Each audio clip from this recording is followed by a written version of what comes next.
ዩኒቨርሳል ነው፣ ዩኒቨርሳል ቲንከር ነው። ስለዚህ ዩኒቨርሳል ነው ስንል ሰዎች ዓለምን ወይም ዩኒቨርስን ላይ ከሰፈር ወይም ከንትን ወጥተን ዩኒቨርሳል ቲንከር ካልሆነን፣ ትውልድ አቀፍ ቲንከር ካልሆነን፣ ዓለም አቀፍ የሆነ ቲንከርነትን ስለዚህ በዓለም ላይ ያለው ሀብት የማወቅ ዩኒቨርስ ውስጥ ያለው ሀብት የማወቅ ዩኒቨርስ ውስጥ ያለው ሀብት የማስተዳደር የመተንተን የመበየን ከጥቃቱም የመከላከል ከጥቅሙም የመጠቀም አቅም ያለው እሳቤ ነው። ስለዚህ ዩኒቨርሳል ነው። ለሰፈር ወይ ለአንድ ሀገር ወይም ለሆነ አህጉር የተጻፈ መጽሐፍ አይደለም።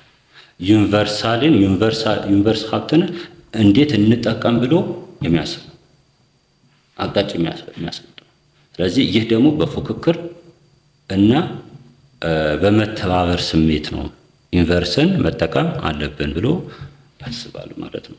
እኛም አጠቃላይ ይሄ በፉክክርም ሆነ የሚለው ኮንሴፕት ከትንሹ አገር ውስጥ ቢሆን ፉክክርና ትብብርን ሚዛናቸው ጠብቀው መሆን አለበት የሚል ነው።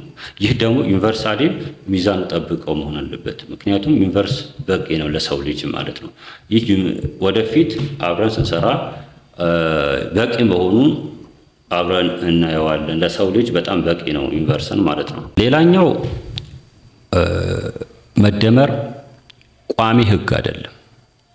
ቋሚ ህግ አይደለም። በጊዜ ሂደት ተለማጭ ነው፣ የሚለመጥ ነው፣ ወይም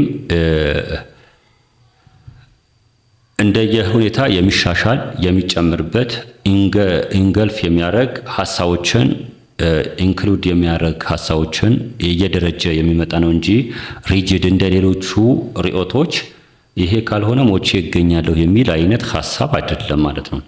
መደመርን እያደገ የሚመጣ ወይም ሪጂድ አይደለም ወይም ቋሚ ህግ አይደለም ስንል ምንድነው? ለምሳሌ በትንሽ ምሁራን ወይም በትንሽ ሳይንቲስት ብዙ ሳይንቲስቶችን መፍጠር አንደኛ መደመር አካል። በትንሽ ሀቅ ተናጋሪዎች ብዙዎቹን ሀቅ እንዲናገሩ ማድረግ የመደመር ምልክት ነው።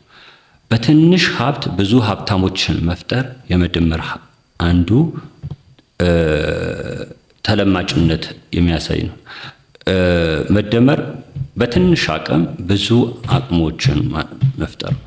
በአጠቃላይ መደመር ምንድነው ሲባል ትንንሾች ወደ ትልልቆች፣ ትልልቆች ወደ ግዙፍነት የሚያድጉበት ስርዓት ነው። ትንንሾችን ወደ ትልቅነት፣ ትልልቆችን ደግሞ ወደ ግዙፍነት የሚያድጉበት ተያይዞ የማደግ ስርዓት ነው።